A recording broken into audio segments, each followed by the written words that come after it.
네, 안녕하십니까? 해양수산과학기술진흥원 온라인 창업 설명회 강연을 맡은 박종현입니다. 어, 해양산업 비즈니스 및 창업세를 통해서 2021년 해양수산 창업 트렌드에 대해서 살펴보도록 하겠습니다. 먼저 국내 조선소의 스마트십 솔루션 추진 사례를 살펴보겠습니다. 먼저 현대중공업은 자체 스마트십 솔루션인 ISS를 SK해운에 세계 최초로 상용화하였습니다. 여기에 적용된 솔루션은 영상인식 그리고 인공지능 기술을 활용해서 컴퓨터 비전을 통한 상황인식 솔루션입니다. 이래서 해운사들은 그 운항 효율성 증대, 안전 강화, 그리고 환경 규제 대응, 그리고 자산 관리에 대해서 매우 관심이 많은데요. 이러한 부분에 대해서 조선소는 스마트십 솔루션을 통해서 이러한 해운사의 니즈를 충족시켜 주고자 합니다. 이러한 부분에 있어서 그 선박이 운항할 수 있는 데이터들을 실시간으로 체계적으로 수집하게 된다면 이러한 부분들에 대한 데이터 분석을 통해서 운항 효율을 개선할 것으로 예측되어지고요. 그리고 이러한 선박의 운항 중인 데이터들을 분석을 통해서 조선소들은 새로운 선종을 개발하거나 기존의 선박의 성능을 대폭 향상할 수 있는 기술을 개발하게 됩니다. 사진에 보이시는 관제센터는 디지털 관제센터로 불리어지는 현대글로벌 서비스의 모습을 보실 수 있습니다. 여기에 있어서는 현대글로벌 서비스의 서비스를 받는 운항 중인 선박의 상태를 실시간으로 확인할 수 있고요.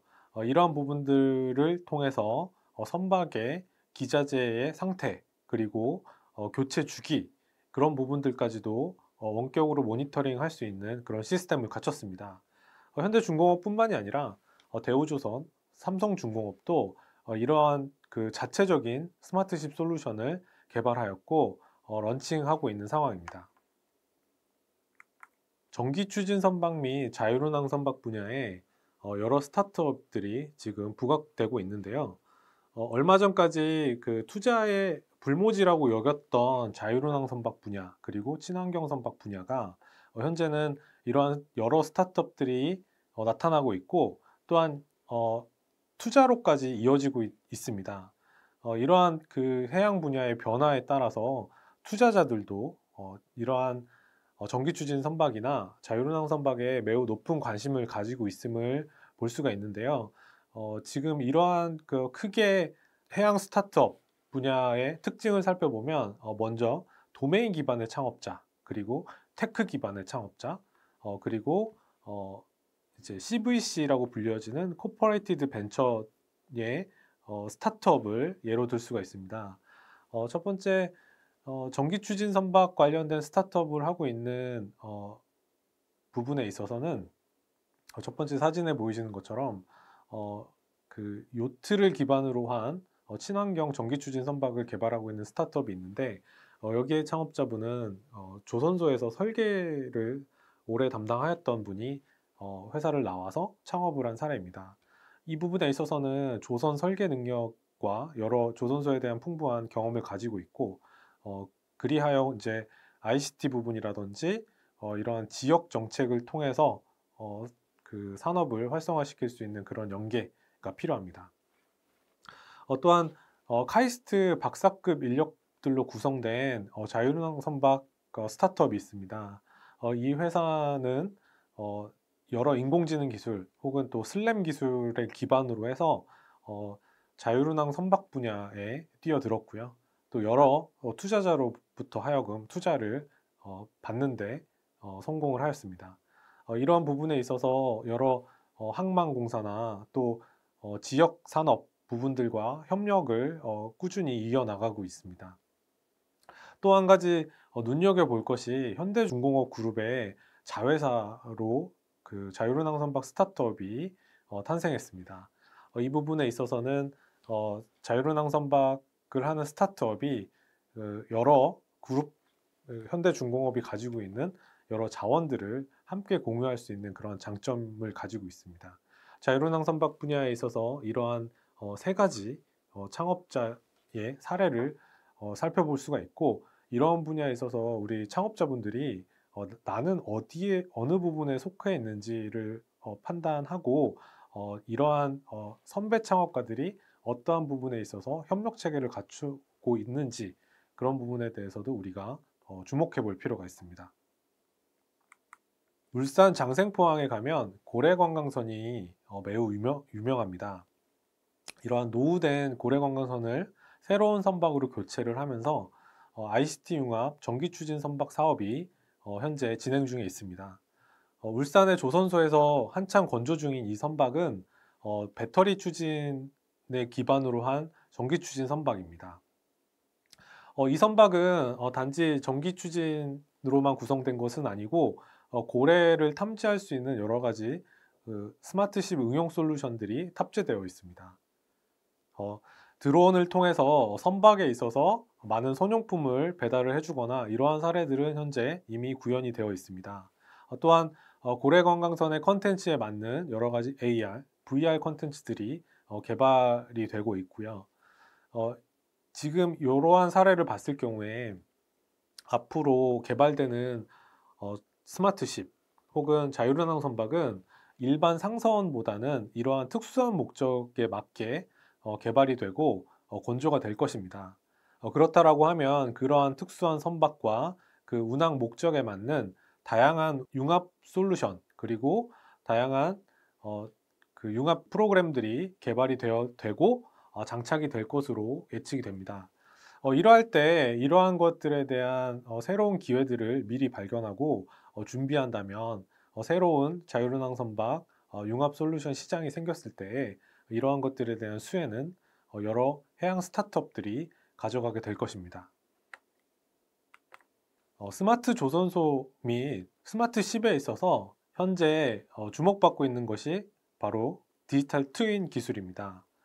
디지털 트윈 기술은 통신 기술의 발달 그리고 실시간 데이터 수집이 가능함으로 인해서 인공지능을 통한 시뮬레이션이 가능케 하는 그러한 기술입니다.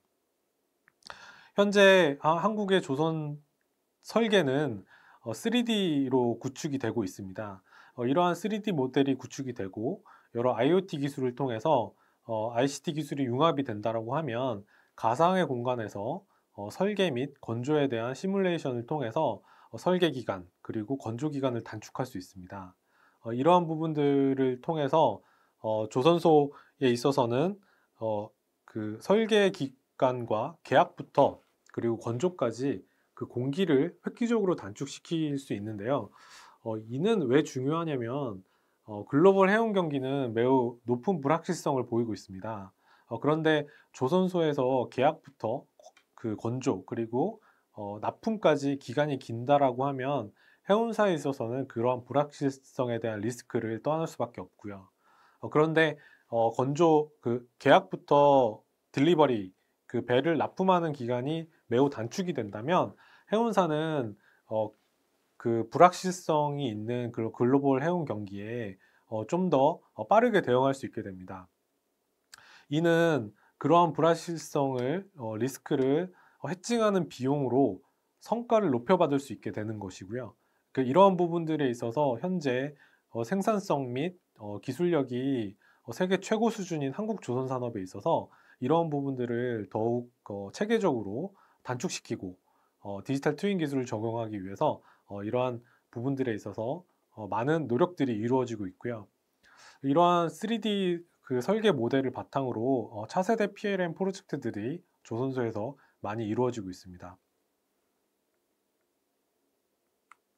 스마트 조선소, 스마트 야드로 불리는 이러한 디지털 트윈 기술을 상용화하는 스타트업들이 나타나고 있습니다. 이 스타트업들의 특징은 창업자분이 조선소 설계 담당자 출신이라는 점입니다. 조선소에서 설계 업무를 하면서 이러한 가시성이 확보됐을 때 사전 그 설계 검증을 통해 가지고 효율성을 높일 수 있다는 그런 아이디어들을 가지고 있었고요. 그래서 그러한 경험들을 통해서 가시화를 그 확대할 수 있는 그런 사례들을 많이 적용했습니다. 그 중에 하나가 게임 엔진을 이용을 해서 3D 모델을 구현하고 이러한 가시성 그리고 시뮬레이션을 통해서 이런 효율성을 높이려고 하는 그런 시도들이 많이 보여지고 있습니다. 이러한 부분들은 가시성 그리고 비주얼 강화 그리고 이것들을 통한 사전 시뮬레이션이 그 핵심 기능으로 보여지고 있습니다. 이런 부분들에 대해서는 개발을 하면서 조선소와의 긴밀한 협업이 필수적으로 필요한 상황이고요. 특히 이러한 부분은 한국 조선소들뿐만이 아니라 해외 조선소에서도 매우 높은 관심을 가지고 있습니다. 앞으로 이렇게 비주얼 부분이 강화된 그 여러 다양한 솔루션이 개발이 될 것입니다. 그래서 이러한 부분들은 향후 차세대 PLM의 여러 하위 솔루션으로 개발이 될 예정이고요. 이러한 부분들을 개발하는 스타트업들에게는 새로운 비즈니스로 보여줄 수 있는 부분입니다. 이러한 선박 설계 및 건조에 있어서 가시성은 선박을 계약할 때 또 비대면 수주 활동에 활용될 수 있습니다. 얼마 전에 현대중공업에서는 이제 코로나로 인해서 수주 활동이 많이 제약됐는데도 불구하고 비대면으로 선박 건조 계약이 됐다는 기사를 발표하였습니다. 이는 선박 건조를 할 때 다양한 문서가 서로 교환이 돼야 되고 의사결정을 빠르게 내려야 됩니다. 과거에는 이러한 부분들을 대면으로서 담당자들끼리 긴밀한 협의를 했는데요. 지금은 이러한 가시성 있는 시스템들이 개발이 되기 때문에 멀리 떨어져 있더라도 이러한 부분들을 잘 활용해서 비대면 선박 건조 계약까지 앞으로는 더 많은 부분이 확대될 것으로 예측이 됩니다. 또한 이는 단지 선박 그 계약뿐만이 아니라 선박을 건조할 때에도 원격 검사나 원격 승인으로서 이러한 비대면 솔루션이 조선 산업에 있어서 확대될 것으로 예측됩니다. 자율운항 선박이 자율주행 자동차 산업에 비해서 늦게 출현한 것의 큰 이유 중에 하나는 통신이 원활하지 못했던 그런 문제들입니다. 선박의 위성 통신의 경우 매우 사용료가 높았기 때문에 선박이 실시간으로 육지와 통신을 하기 어려웠던 부분이 있습니다. 하지만 저궤도 위성의 그 치열한 경쟁으로 인해서 저궤도 위성이 상용화가 앞당겨질 것으로 예측이 되고 있습니다. 현재 스페이스X의 스타링크 그리고 아마존의 카이퍼 프로젝트 그리고 원앱 이렇게 저궤도 위성은 3파전으로 진행 중입니다. 이러한 저궤도 위성은 선박이 운항 중에도 실시간으로 육지와 연결될 수 있는 그러한 통신 환경을 보여줄 수 있고요. 이렇게 실시간으로 연결이 된다라고 하면 먼저 원격 조정이 가능할 것으로 보이고 그리고 선박은 자율화 그리고 최종적으로는 무인 선박까지도 이러한 통신 제약이 해결됨으로 인해서 자율운항 선박에도 빠른 그런 큰 변화가 있을 것으로 예상됩니다. 저궤도 위성 경쟁은 오로지 위성 사업자들만의 경쟁은 아닙니다. 그 4세대 위성통신 시장이 열렸을 경우에 우리나라의 그 위성 안테나 업체는 그런 패러다임의 변화에 빠르게 대응했습니다. 그래서 현재 매우 높은 시장 점유율을 기록하게 되었는데요. 이렇게 저궤도 위성이라는 새로운 패러다임이 변했을 경우에 그거에 발빠르게 대응하는 여러 그 플레이어들이 나타나게 됩니다. 현재 이러한 저궤도 위성의 위성 안테나 시장도 그 물밑에서 매우 치열한 경쟁을 보이고 있습니다. 이렇게 저궤도 위성 그 서비스 솔루션이 개통이 되게 된다면 이러한 그 위성 통신을 활용한 다양한 솔루션이나 서비스들에 대한 니즈가 해운사나 해상 산업에서는 나타날 것입니다. 이러한 부분들을 발빠르게 대응하고 이러한 부분들에 대한 솔루션을 개발하고 많은 아이디어를 낼 수 있어야 합니다. 해상통신에 있어서 한국형 이내비게이션 사업이 얼마 전 정식 출시를 했습니다. 한국형 이내비게이션은 LTE 해상 통신망을 활용하는데요. 육지에서 100km까지 떨어진 연안까지 선박들이 단말기를 설치할 경우에 이러한 한국형 이내비게이션 서비스를 활용할 수 있는 사업입니다. 4차 산업혁명 기술들을 통해서 앞으로의 농업은 선진국의 산업이 될 것이다 라고 예측되고 있습니다. 농업뿐만이 아니라 수산업에 있어서도 이러한 4차 산업혁명 기술들이 활발하게 적용되고 있는데요. 노르웨이의 마린 하베스트에서는 스마트 팜을 이미 상용화를 했습니다. 이런 사료 공급 시스템과 그리고 자동 수질 관리 시스템이 적용이 되었는데요. 이러한 부분들 포함해서 그 연어가 알을 부화할 때 자동으로 스캔을 해서 그 연어의 알 부화 상태를 관리하는 그런 시스템까지도 적용이 됐습니다. 우리나라에서도 이러한 그 아쿠아팜 관련된 여러 그 과제들이 진행 중에 있고, 이런 분야도 앞으로 매우 유망한 산업으로 여겨지고 있습니다. 이러한 수산 양식의 스마트화에 대해서 우리나라에서도 매우 중요하게 생각을 하고 있고, 스마트팜 클러스터가 구성이 되었습니다. 이러한 스마트팜 클러스터에는 여러 스타트업들이 참여를 하고 있는데요. 그중 수산 양식 설비 및 해양 엔지니어링을 전문으로 하는 한 스타트업의 경우에는 창업자분이 또 항해사 출신입니다. 이렇게 해양 도메인에 대한 전문성을 가지고, 그리고 글로벌 기자재 업체에서 근무했던 경력을 살려서 이렇게 창업을 하고 있는 사례가 많이 발생을 하고 있습니다. 여기에서 중요한 점은 이러한 도메인 경험과 그리고 AI, 그리고 인공지능 관련된 부분에 대한 상용화, 이런 부분들이 매우 중요하다는 점을 우리가 확인할 수 있는 사례가 되겠습니다. 노르웨이가 세계적인 연어 생산 국가가 될 수 있었던 이유는 앞서 설명드린 그러한 스마트팜이 발달했기 때문도 있습니다만, 이렇게 갓 잡은 연어를 전 세계로 빠르게 배송할 수 있는 체계적인 배송 시스템도 큰 역할을 했습니다. 노르웨이에서 잡은 연어는 피네어를 통해서 우리나라에 불과 36시간 만에 도착을 합니다. 여기에 있어서 쿨 컨트롤 센터라는 그 시스템을 가지고 있고, 실시간으로 그 화물의 상태, 그리고 온도, 습도, 이런 부분들까지 추적을 할 수 있는 그런 체계화된 시스템을 가지고 있습니다. 네덜란드의 로테르담 항은 세계에서 가장 발전된 스마트 항만이라는 평가를 받고 있습니다. 여기에서 무인화가 된 부분은 크게 세 가지로 나눌 수가 있는데요. 첫 번째, 선박에서 육지로 컨테이너를 내리는 무인 크레인이 구축이 됐습니다. 그리고 무인 크레인에서 내려진 컨테이너를 자율로 이동시키는 무인 AGV가 적용이 되어 있고요. 그리고 마지막으로 무인 AGV가 이동을 한 컨테이너를 야적장으로 자동으로 쌓는 레일형 자동화 크레인이 구축되었습니다. 이렇게 세 가지 분야에 있어서 무인화를 이룬 스마트 항만인 로테르담 항만은 이를 통해서 그 경쟁력, 생산성을 40% 가까이 향상시킬 수 있었습니다. 또한 인건비 그리고 하역 시간을 40% 가까이 줄일 수 있어서 이 로테르담 항이 세계적인 항만 경쟁력을 갖출 수 있게 만들어 주었습니다.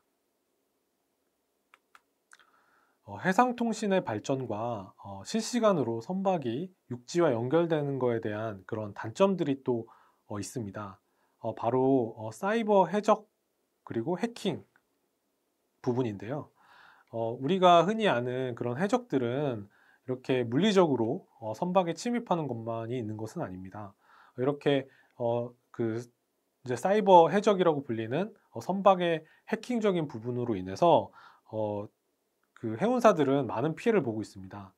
2017년 그 세계 1등 해운사인 머스크는 해킹 피해를 받아서 3천억 원이라는 막대한 손실을 받았고요. 그리고 얼마 전에는 2위 선사인 그 스위스의 MSC에서는 서버 공격으로 인해서 서버가 중단되는 일이 발생하는 일이 발생했습니다.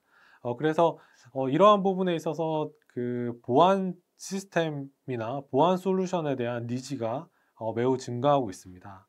이러한 부분들도 역시 우리가 새로운 서비스로서 개발이 필요한 부분이라고 볼 수 있습니다. 이러한 선박 해킹 위험을 통해서 국내 조선소들은 이러한 보안 인증을 많이 받고 있는데요. 과거 선박 건조만을 했던 거에 떠나서 지금은 이러한 선박 보안 솔루션도 선박을 건조하고 납품할 때 고려돼야 되는 상황입니다. 그렇다라고 하면 앞으로 이러한 보안 솔루션 뿐만이 아니라 선박에 적용되는 다양한 스마트십 솔루션 등이 해운사나 선주들의 니즈로 요청될 것입니다. 그래서 이러한 부가가치가 높은 그 융합 솔루션, 소프트웨어 등이 앞으로는 그 시장이 더욱 확대될 것으로 예측됩니다. 블록체인 기술은 현재 물류에 있어서 그 효용성이 입증되고 있습니다. 해양 물류에 있어서도 블록체인을 적용하기 위한 여러 노력들이 현재 진행 중에 있고요. 이러한 블록체인 기술을 적용해서 머스크에서는 20%의 비용을 절감하겠다라는 프로젝트를 여러 IT 기업들하고 함께 협업을 통해서 진행 중에 있습니다.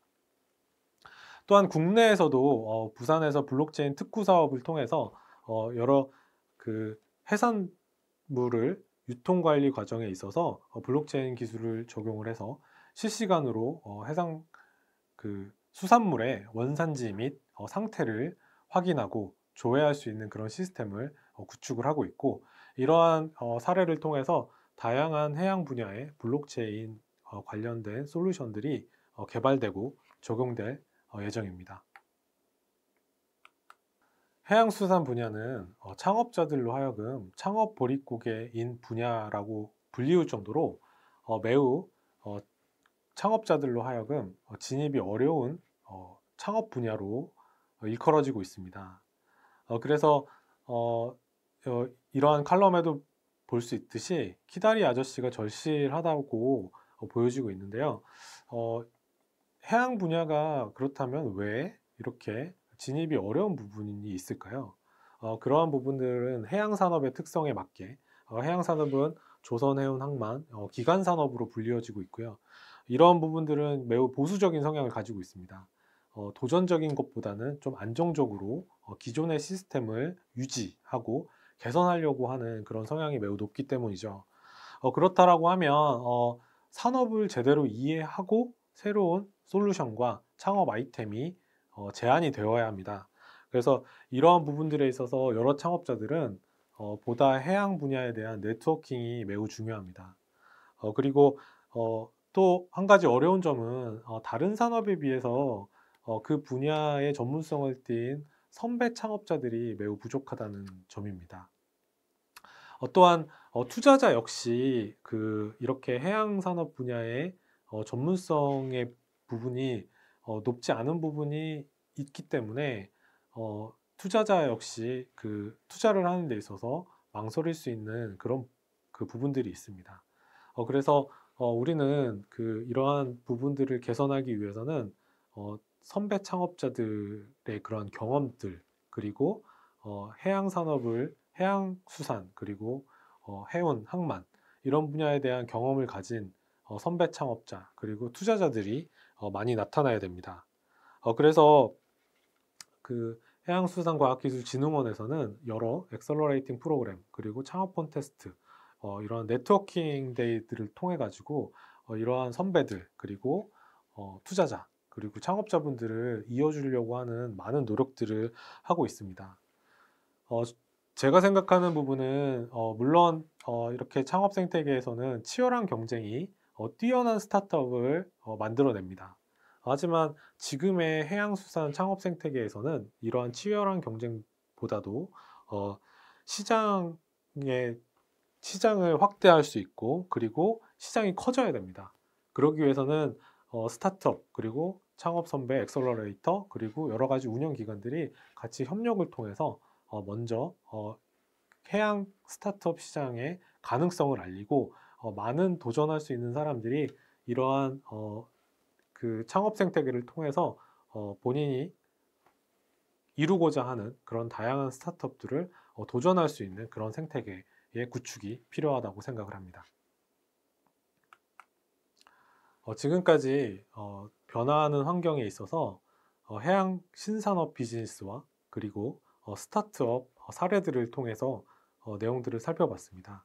이러한 사례들이 해양 분야에 있어서 스타트업으로서 그리고 새로운 아이디어들을 구현하는 창업자에게 많은 도움이 되길 바라면서 본 강연을 마치도록 하겠습니다. 경청해 주셔서 감사합니다.